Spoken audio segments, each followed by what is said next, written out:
All right. Welcome, everybody, to our VMOL seminar. It's my great pleasure to have Steffen Heuckeroth here today to talk about their integration of dataset-dependent MS-MS acquisition in MALDI imaging. And yeah, just to briefly introduce Steffen. Steffen is a chemist from the University of Münster.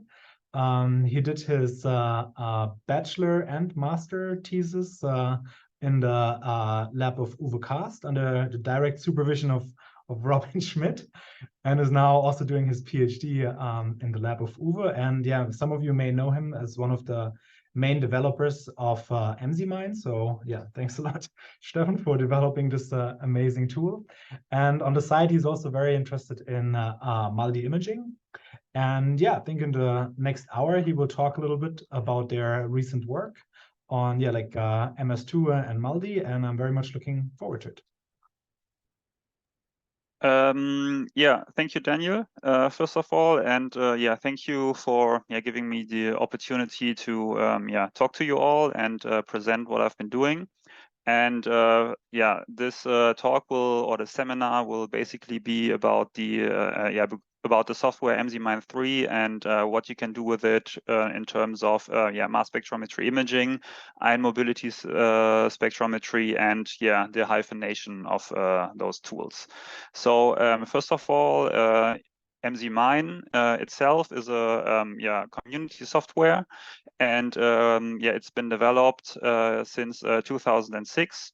And we are constantly developing it. And as you can see here throughout the timeline, especially in the recent years, there's been a lot of contributions, for example, by Robin and Ansgar and Tomasz and myself. And overall, there are like a lot of contributors. So if you have some ideas that you want to implement in the software, or have a special application that you can use MZmine for, but the special application isn't in there, please feel free to reach out. We can totally help you to get stuff done, or are always open for new contributions. So one of the main things that we did from MZmine 2 to MZmine 3 was the scalability. So for example, in MZmine 2, we were quite limited by system memory and the processing times, and in MZmine 3 we are like super fast by now. And this scalability also has a great impact on the ion mobility spectrometry, because the data sets compared to regular LC-MS data sets are way bigger. So just this scalability also helps us in these terms. So since we have heard some introductions on ion mobility spectrometry in the last few seminars, I'm just going to briefly introduce it and maybe look at it from a different perspective, because I developed a lot of software, so my views on ion mobility spectrometry are always related to how does the data look like and what do you have to do during the processing. And when we look at the regular LC-MS data set, we would basically have a three-dimensional data set. So we would have the MZ axis, the retention time axis, and the intensity axis, and in the end, it's a three-dimensional plot like here. So it could look like a forest or something.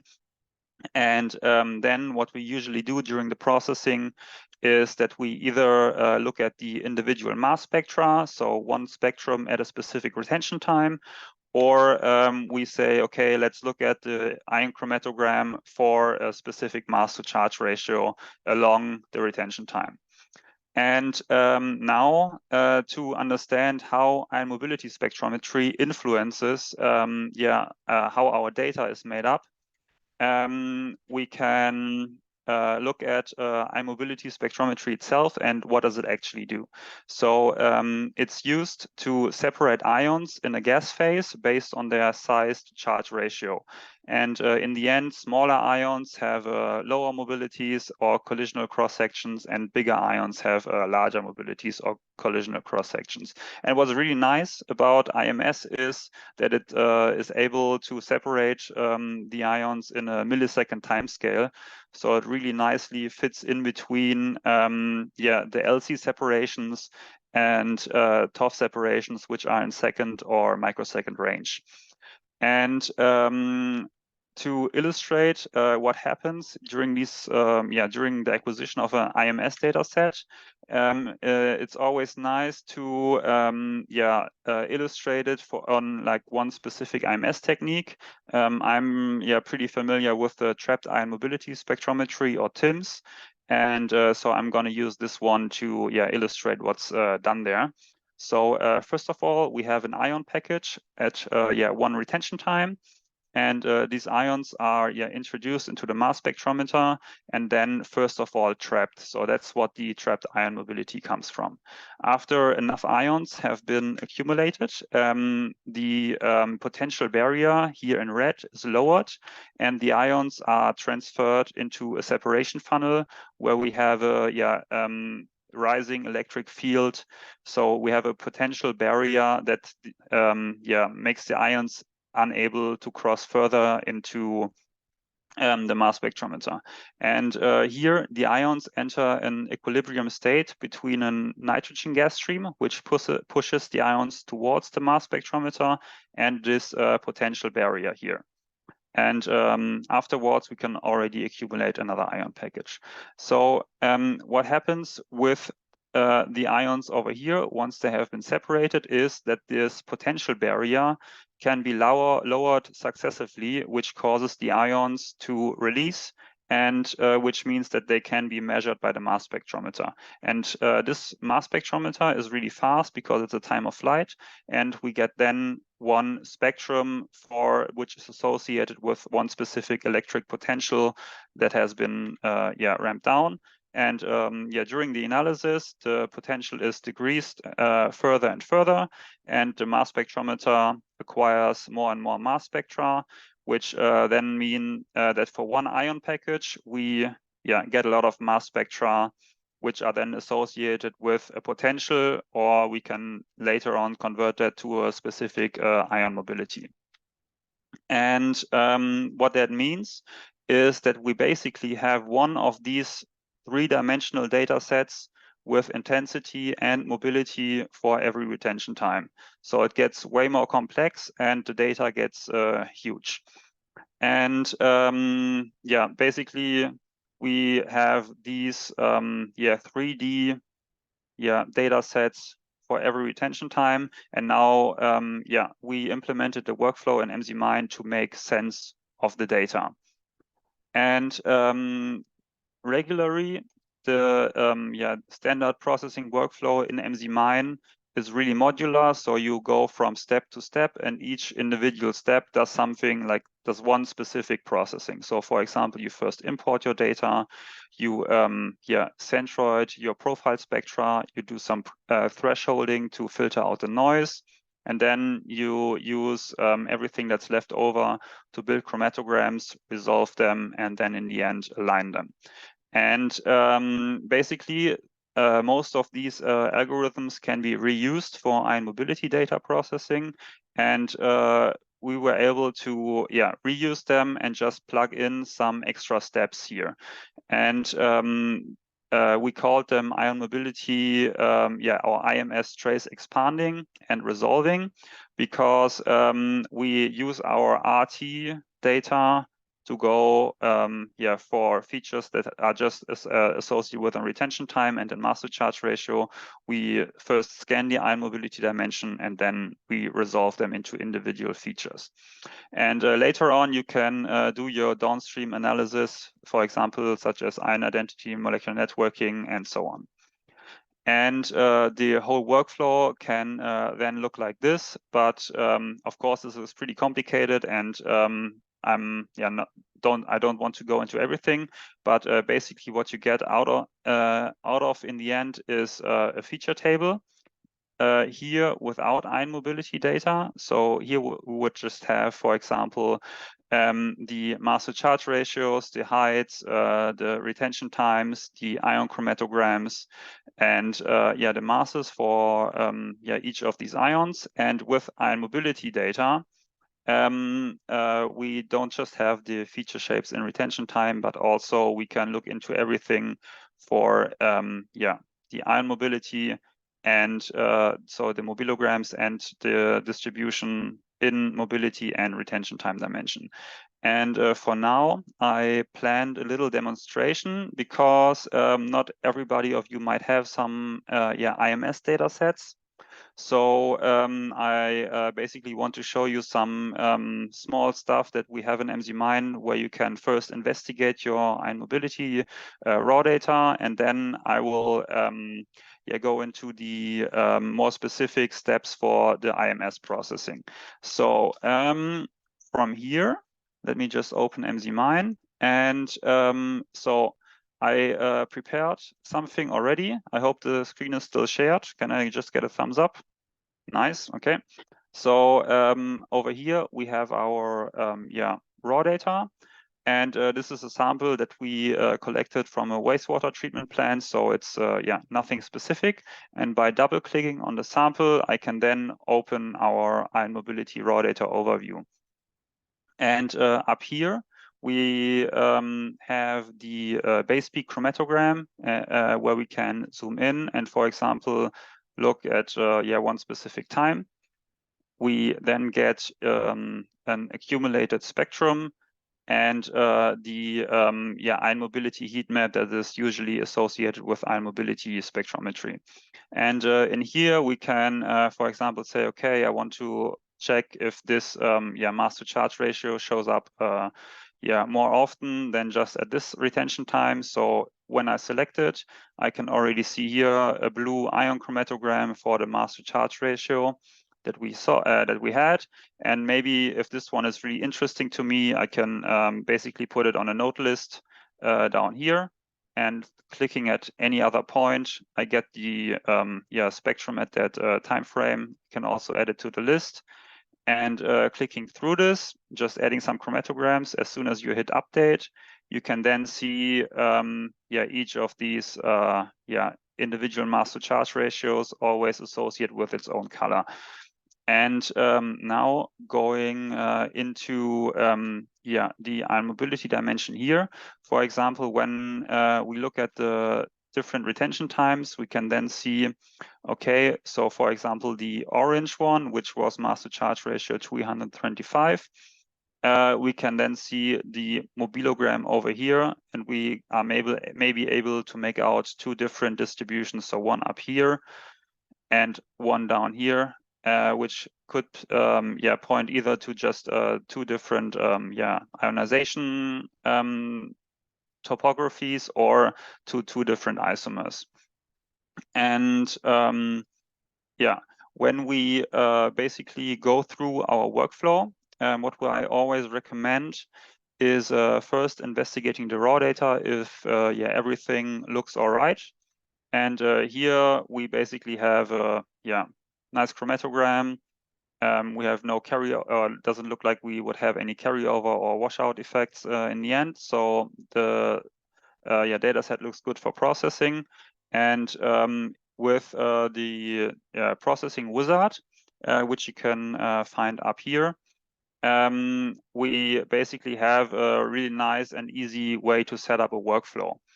And we can choose here between different yeah, IMS techniques.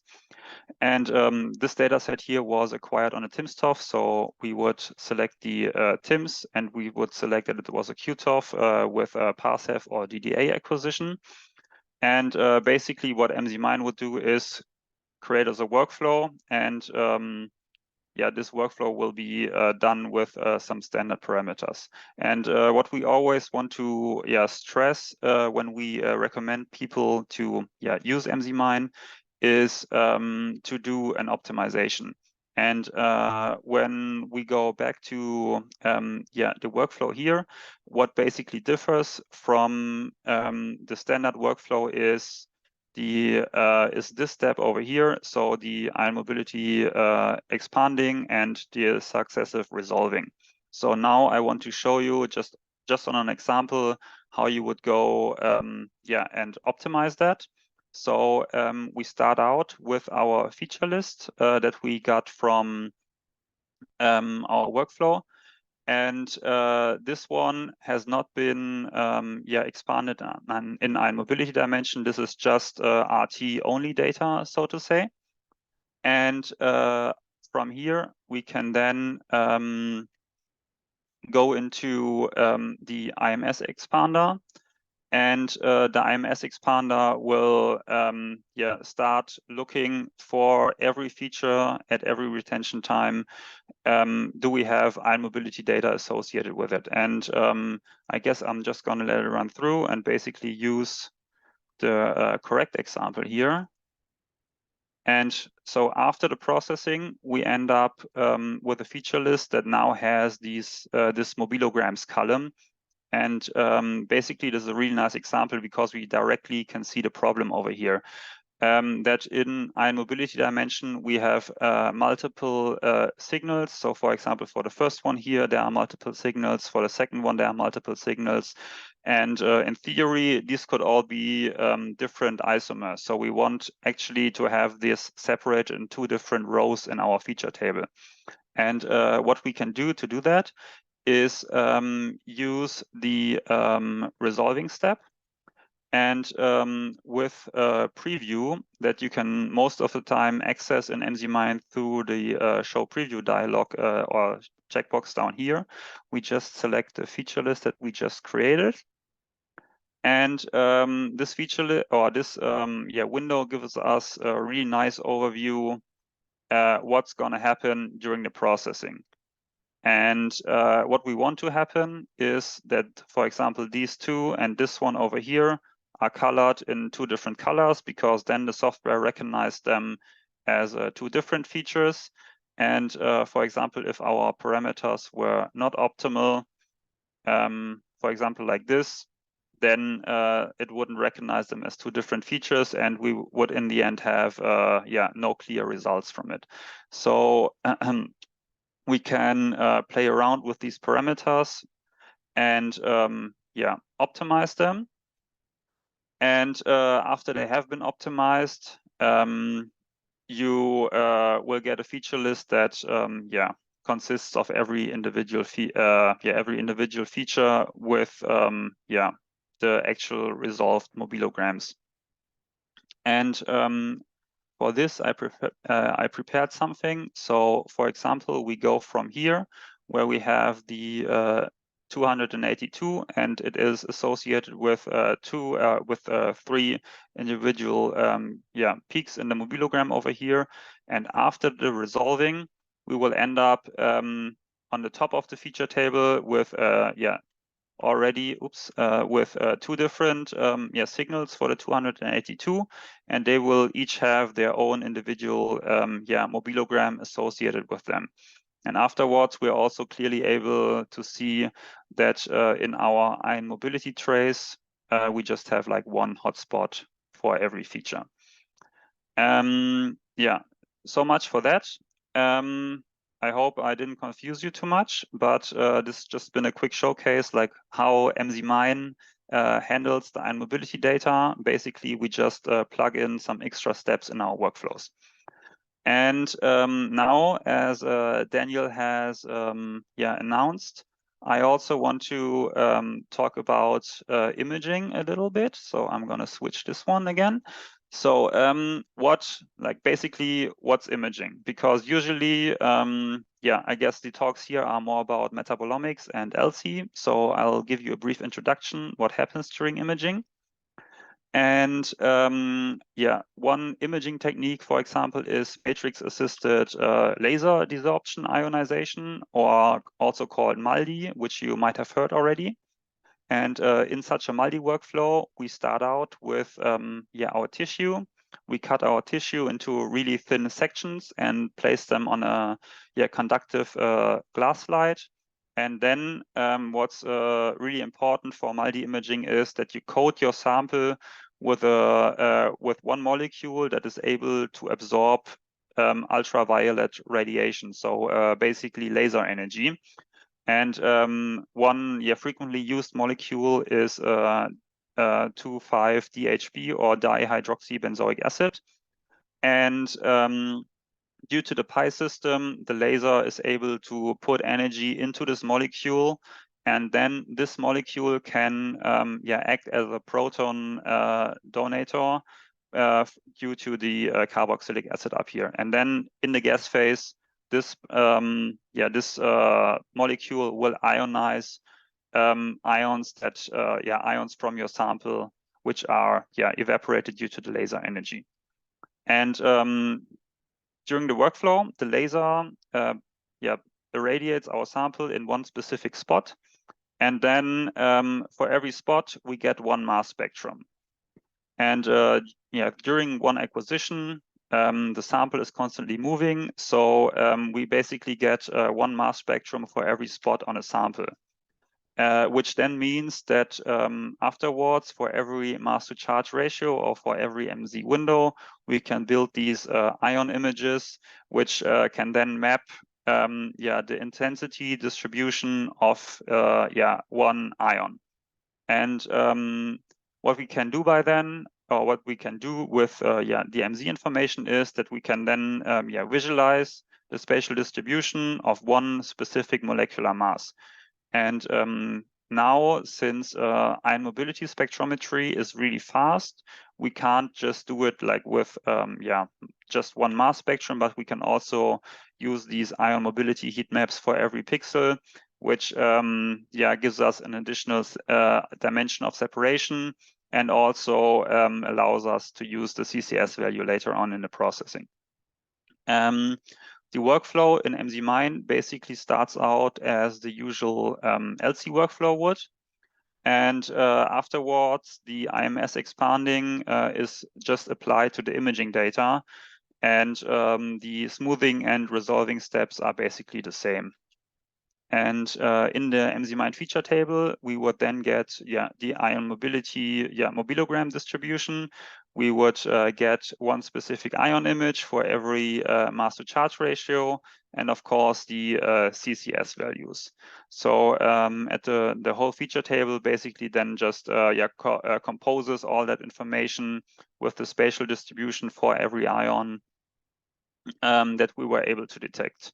And one crucial problem with mass spectrometry imaging that you always face is that if you want to annotate your compounds and you really want to be sure, okay, this localization or this spatial distribution belongs to this one specific compound, the only thing you can normally use to identify your compounds are either just the mass to charge ratio, or in the recent instruments also the CCS values, because it's always a struggle to get fragmentation experiments done during the imaging run. And what we did to get the MS2 information with the first release of MZmine 3 was that we implemented the MALDI workflow and the LC workflow, and we took one sample and analyzed it by both techniques. So we did a lipid extraction, did LC TIMS MS2 analysis, and we cut it into sections and did a MALDI TIMS MS1 analysis. And in the end, we were able in MZmine to, with some new workflows and new algorithms, to basically align the imaging data back to the LC data, and then use the LC data for annotation. So in the feature table, you're then able to visualize the spatial distributions, and you may have the MS2 information from the LC-MS runs.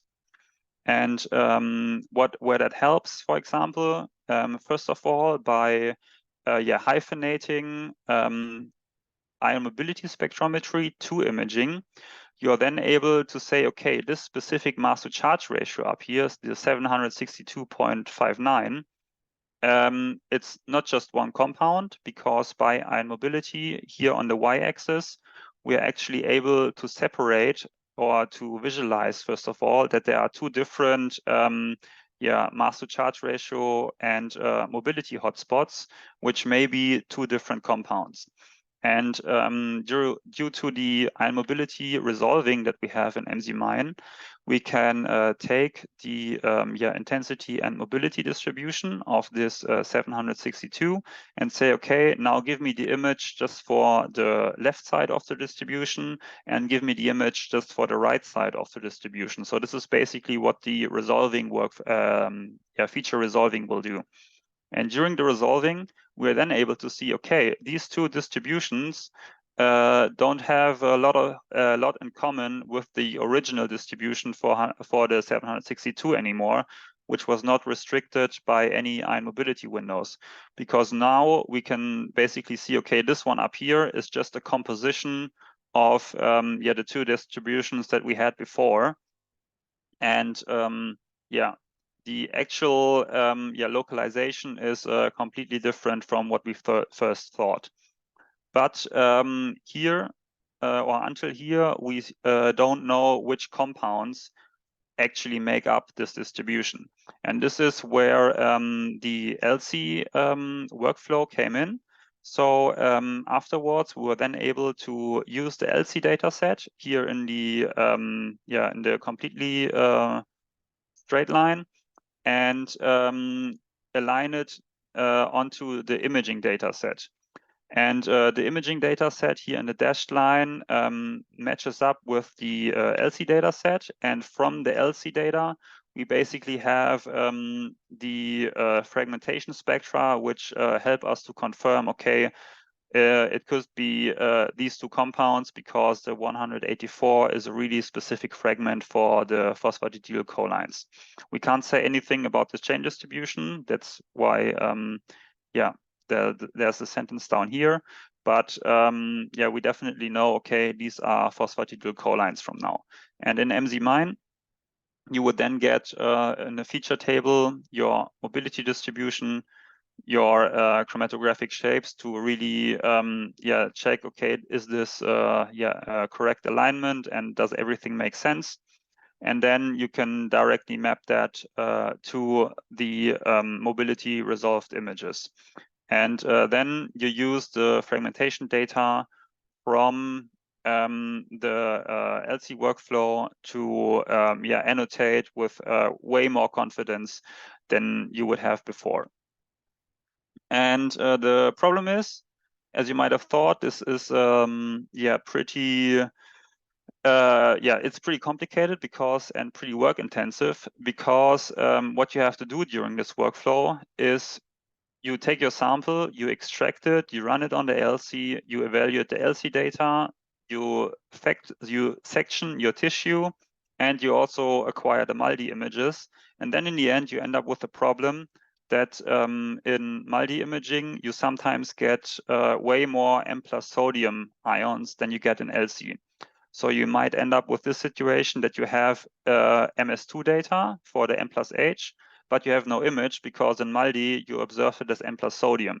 Or it might be the other way around, that you just have the M+ sodium image, and then you don't have MS2 spectra because the M+ sodium was not observed in the LC. And what we then did was, okay, can we actually just use the MALDI data and somehow acquire the MS2 spectra from there? And this is where we developed the spatial ion mobility scheduled exhaustive fragmentation, or short SIMSEF workflow, which is comprised like this: that you just analyze your tissue with MALDI in MS1 dimension. You evaluate the data in MZmine, and afterwards you go back to the tissue, and then you collect the fragmentation data. And that means that in the end, you have MS2 data for every feature that you were able to detect, first of all, in MZmine. And for those who are a bit into MALDI imaging, what we basically do there is we take a raster size, so that's the offset that the stage moves with every laser shot, that is a bit smaller than the actual laser size. So we always have some tissue left over that we can then use to acquire the MS2, the MS2 information. And first of all, now I want to talk you through like how we acquire the MS2 data and how the algorithm works and how to do that and what's the actual benefit of doing it this way. So by acquiring, first of all, by acquiring the MS1 image, we basically know what we're looking for afterwards. We have the specific mass to charge ratios. And somehow I think I did like autoplay here. That's not good. And so we start out with our MS1 data. We sort, oh man, how do you turn this off?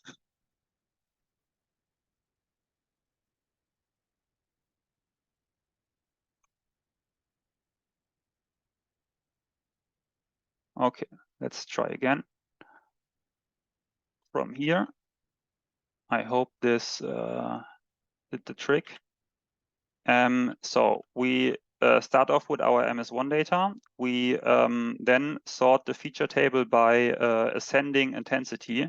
So we basically start out with the feature that has the fewest amount of pixels or the fewest overall intensity, because this one is like really important to get right. So this one will be scheduled for fragmentation first. Afterwards, we can then go through the individual pixels of this low intensity feature, and we could say, okay, how good would one MS2 spectra at this specific location be? So for example, in the first pixel over here, we can then say, okay, at this spot, our orange precursor that we want to fragment, it will probably have a quadrupole co-isolation with another feature, which will basically make the MS2 spectrum unusable, because it will just be the white feature here as a fragment ions. However, in the other pixel, basically our isolation window is really pure, and we will get a high quality MS2 spectrum. So we evaluate every pixel where a feature was detected in individually and say, okay, will we get a high quality MS2? And if one pixel passes the first quality check, we can go over to the next quality check and say, okay, when we want to acquire multiple MS2 or MS2 experiments in a single pixel, are we able to separate everything in ion mobility dimension? So for example, here in the first pixel, we cannot separate our precursor really nicely. However, we are able to separate it in the second pixel over here. And afterwards, you are probably familiar with the collision energy setting on your instrument. And usually you can say no collision energy fits everything. And what you can then do is you do multiple LC runs, or you ramp the collision energies. But what we're able to do in imaging analysis is, because we have so many pixels, we can just say, okay, we don't just use one collision energy setting that is really specific, but we just use in different pixels, we use different collision energies. And then we can also say, okay, let's not just fragment one feature in or one mass to charge ratio at one spot, but we can also fragment it in multiple spots, because that gives us also then confidence that we don't just have our feature up here in the same compound up here in the dark blue region, but also down here in the a bit brighter blue region. So it's the same compound across the whole tissue. And we do that by basically mapping some exclusion range across one area that has already been scheduled for fragmentation with one energy. So we don't just do 5 MS2 spectra up here with 20 electron volts, but we do like one here, one here, one here, and one here. And the same goes then for the 40 volt spectra. And keeping all these patterns in mind, we then write one acquisition schedule, which is then able to be read by a Python script that we developed, and this Python script can then directly talk to the instrument and say, okay, in this pixel, fragment this precursor with this energy. And now I want to basically show you how it looks during the acquisition. I hope it's not running too fast. So when I start this video, you can see the raw data up here. You can see the individual precursors lining up in this trajectory over here, and then the fragment ions will line up with the precursors. And over here, you can see the precursors that are acquired in a single pixel. So what makes this approach really time efficient is that we are able to fragment multiple precursors in a single pixel due to the ion mobility separation. And down here, you're also able to see that the collision energy changes during the acquisition. So with that information, I'll just play this again, hopefully. And you can just confirm that the collision energy changes, the precursors change in every pixel, and the instrument is moving as it's being controlled by the acquisition script. And then afterwards, in the end, you end up with a really huge data set, because for every pixel you get like one individual file folder. So then, which meant that we had to be able, okay, we want to evaluate this data in a practical way. So for every MS2 spectra or every MS2 spectrum that we acquired, we are then able in the in downstream analysis to extract the individual spectra. So for every precursor. So for example, up here, we would basically see in magenta one isolation window of the precursor in mobility and MZ dimension. And the orange box basically illustrates, okay, all these ions that are observed in this region, so in this MZ and in this mobility region, belong to this precursor that was isolated here. And we basically sum up this information and map this to one single spectrum, which is then paired with the with our images. And basically, we also do this for all the other fragmentation events in here.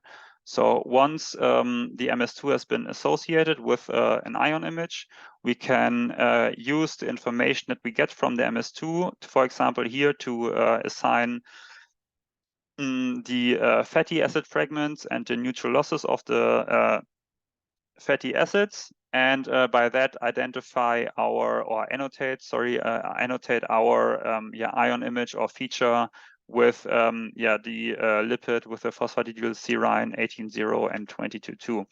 And we can't just do this manually, but you can also use this to run spectral library matching. For example, here we use the GNPS library and just matched it against our whole data set.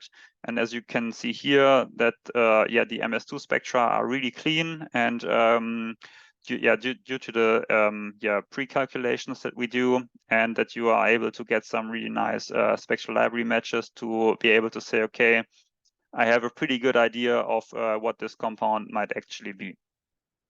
And with the stuff that has not been annotated,